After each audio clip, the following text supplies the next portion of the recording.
Hindi na ako, ba naliligo pa lang. Ino nyo naman, ilan ang aking doble? Isa, dalawa, tatlo. Sobrang lamig kaya para akong lobo. Yan, halira na yung mga luggage namin. Ready na ang mga luggage, ang aking bag. Ito yung gagamitin ko, yung bago kong bilhin. Ang hinayang ako gamitin, pero kailangan, kaya nga binili para gamitin, di ba? Tapos sila Andrea, naliligo pa lang. Bali 8:30 dadating yung aming app kasi magtataksi lang kami. Kasi ayaw ni husband mag-drive. Ito yung hand carry ko, yung kulay pink. And then, yung mga malaki ay chicken. Ang oras ngayon ay 6:39. Ilalabas na siya labas para pagdating. Yan ang aming mga hand carry. Yung dalawa nagpaganda pa. Yan si Bunso. Wala kang dalang bini na? Yan, ready na ang lahat. Taxi na lang kulang. Maya ang taxi, nandyan na. Then, we're ready to go. Boy, sa gitna ka, boy. Kagulo, nandito na kami sa aming van. Yes! Kaya wala sila Yan sila, Sa likod sila. Wow! Amazing! Wow! It's automatic! Wow! It's automobile! Uy, wag mo itapat sa akin, nakakaya ka. Just touch here. Just that? Just touch Okay. here. Door is closed. Okay. Wow! Optimus Pride! Wow! Just that.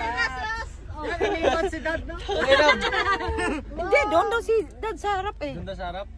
Optimus Pride. Kadran, dito ka? Yes, yes, yes! Boy, dito ka, boy. Okay kayo dyan? Itong mga to eh. Wow! Laki ng aming van! Say hi to Arik. Hi, Arik! Hi, Arik. Hi, Arik! To the airport na kami. Ladies' choice. Gabing-gabi. Ay, Jollibee Chicken Choice. Sobrang lamig pa naman. Grabe. Uy, narinig kayo sa video. Papunta. Ito na kami sa airport. Airport na kami, guys. Yung mga kiddos, doon sila sa dulo kasi iba yung aeroplano nila.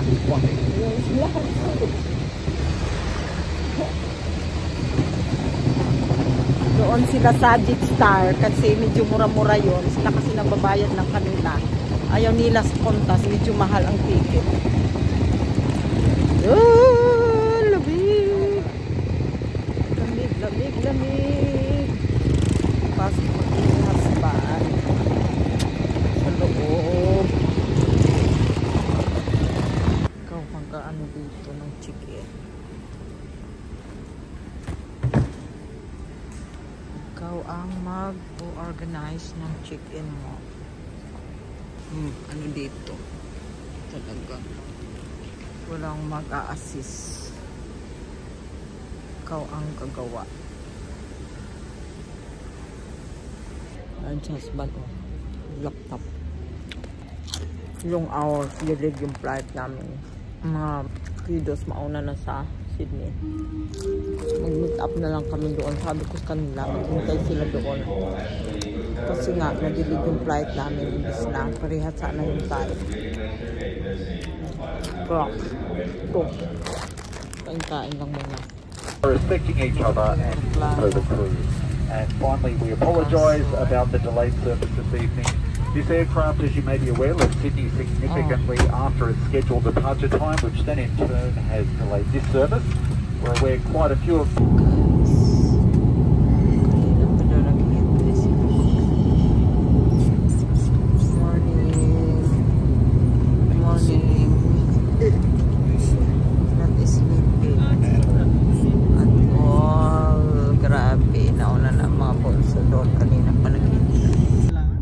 Sleep? Dito na kami sa Sydney, guys. We didn't sleep at all. Ayan sila kanina. Kanina pa sila nag-arrive.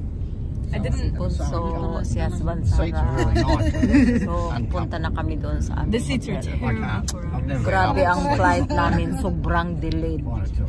Parang 2 hours yata. Delayed yung flight namin. Dapat pala nag-Jetstar na lang kami. So every second of Hotel. Ibis Hotel. Dito na kami finally. Baba na ng mga luggage.